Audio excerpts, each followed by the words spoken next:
안녕하세요. 매일 한 구절 묵상입니다. 오늘도 하나님의 말씀을 우리가 읽고 나누는 시간을 가지려고 합니다. 오늘은 이사야 61장 1절에서 3절까지 말씀을 읽고 함께 나누겠습니다. 주 여호와의 영이 내게 내리셨으니 이는 여호와께서 내게 기름을 부으사 가난한 자에게 아름다운 소식을 전하게 하려 하심이라. 나를 보내사 마음이 상한 자를 고치며 포로된 자에게 자유를, 갇힌 자에게 노임을 선포하며 여호와의 은혜의 해와 우리 하나님의 보복의 날을 선포하여 모든 슬픈 자를 위로하되 무릇 시온에서 슬퍼하는 자에게 화관을 주어 그 죄를 대신하며 기쁨의 기름으로 그 슬픔을 대신하며 찬송의 옷으로 그 근심을 대신하시고 그들이 의의 나무 곧 여호와께서 심으신 그 영광을 나타낼 자라 일컬음을 받게 하려 하심이라. 아멘. 오늘 말씀 많이 보셨을 겁니다. 이사야서 61장 1절에서 3절까지의 내용인데 사실은 예수님께서 누가복음 4장에서 이 말씀을 자신에게 적용하시며 더 알려진, 더 유명해진 그러한 말씀입니다. 오늘 본문에서 이렇게 말씀합니다. 주 여호와의 영이 내게 내리셨으니. 여기서 나라고 칭하는 이 사람이 누구일까? 우리는 알고 있죠. 예수님인 건 알고 있지만 1차적으로는 구약의 관점에서는 누군지 모르는 메시아입니다. 그리고 이사야의 문맥에서는 고난의 종. 그 메시아는 하나님의 종인데 고난을 받는 고난의 종으로 묘사되고 있습니다. 이것이 결국에는 예수 그리스도를 가리키는 것으로 우리는 잘 이해하고 있습니다. 그 메시아가 고백을 하는 거예요. 메시아가 하나님의 영이 나에게 내리셨고 내가 이런 일을 할 것이다 라는 것을 이사야가 환상 가운데 보고 그것을 기록한 겁니다. 주 여호와의 영이 내게 내리셨으니 이는 여호와께서 내게 기름을 부으사. 여기서 한 번 더 내게 나오죠. 예수님을 가리킵니다. 내게 기름을 부으사 가난한 자에게 아름다운 소식을 전하게 하려 하심이라. 아름다운 소식을 전했고요. 나를 보내사 마음 상한 자를 고치며 포로된 자에게 자유를, 갇힌 자에게 노임을 선포하며 이렇게 이야기하고 있습니다. 그리고 2절 말씀에 여호와의 은혜의 해와 그리고 우리 하나님의 보복의 날을 또 선포합니다. 그리고 모든 슬픈 자를 위로하게 되었다라고 고백하고 있습니다. 장차 메시아가 오면 이러한 일을 할 거라는 거예요. 하나님이 보내셨어요. 그 삼일체적인 어떤 언어를 볼 수가 있는데 여호와 하나님께서 메시아를 보내셨고 근데 하나님의 영이 그에게 임합니다. 그래서 하나님의 보내심을 받은 메시아가 여호와의 영으로 충만함을 힘입고 그 여호와의 성령의 도우심을 따라서 하나님의 일을 감당하는 거예요. 우리는 그분이 이위격인 성자 예수님인 것을 알고 있습니다. 그분이 하신 것은 아름다운 소식을 전하신 거예요. 가난한 자에게, 복음이 필요한 자에게 복음을 전했던 일, 그리고 마음이 상한 자를 고치셨습니다. 사복음서를 보면 실제로 질병을 고치시고 귀신을 쫓아내시고 약한 것들을 다 고치셨습니다. 포로된 자에게 자유를, 그리고 노임을, 같은 말이죠. 자유를 선포했는데 이 말은 전체적인 구약의 관점에서는 바벨론 포로에서의 자유를 이야기할 수 있지만 우리는 모든 악한 세력에서의 자유함을 하나님께서 선포하셨다라는 거예요. 이 말씀을 누가복음 4장에서 예수님께서 읽으십니다.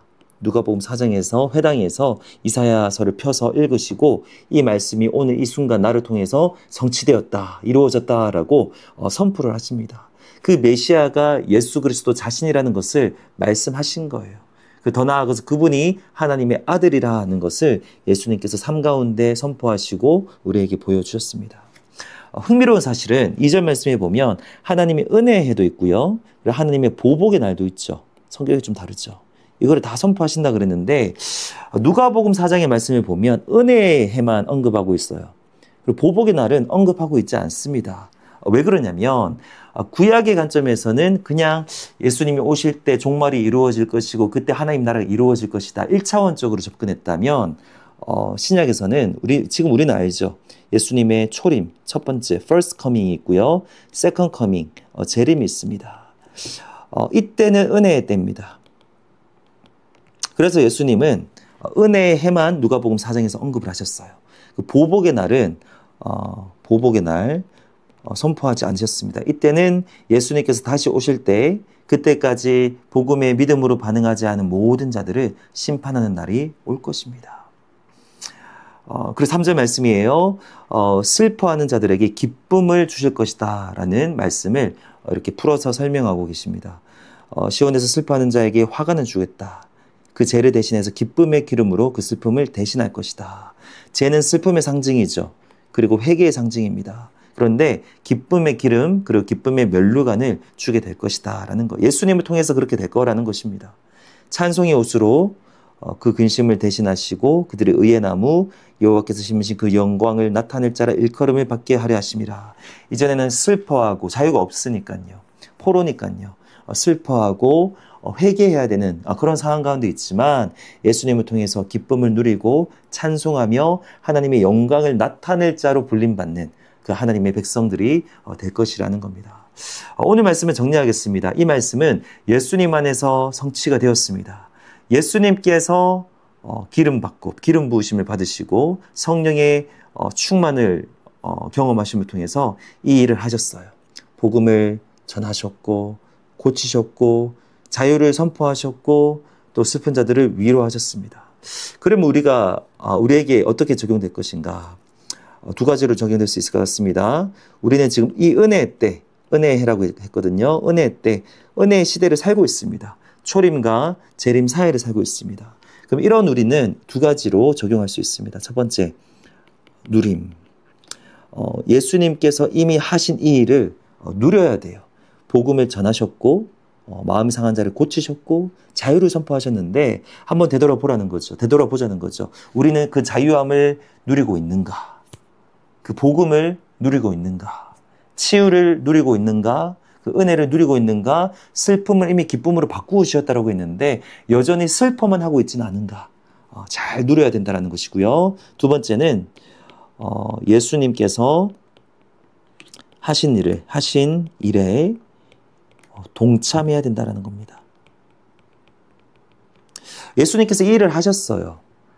메시아로서 오셨죠. 복음을 전하셨고 고치시고 자유를 선포하고 슬픈 자들을 위로하신 일을 하셨는데 아직 마지막 때는 오지 않았습니다. 이 보복의 날은 오지 않았어요. 아직 기회가 남아있는, 아직 예수님을 믿지 않지만 주님께 돌아와야 될 사람들이 우리 주변에 있습니다. 그러면 우리만 누리는 것이 아니라 예수님이 하셨던 이 일을 예수님이 하셨던 그대로 그 방식대로 우리는 따라가야 된다는 거예요. 우리도 성령의 충만함을 힘입어서 기름 부으심을 받고 성령의 도우심을 받아서 복음을 전하고 자유를 선포하고 슬픈 자들을 위로하는 일을 할 때 우리를 통하여서 하나님의 나라가 확장되는 그 일이 있을 줄로 믿습니다. 오늘 이 말씀을 정리하고 이 말씀을 우리 오늘 하루의 삶 가운데 또 적용하고 그 은혜의 시대 안에 살고 있기 때문에 그 은혜를 누리고 더 나아가서 그 은혜를 전하고 선포할 수 있는 우리 모두가 되기를 주님의 이름으로 축복합니다.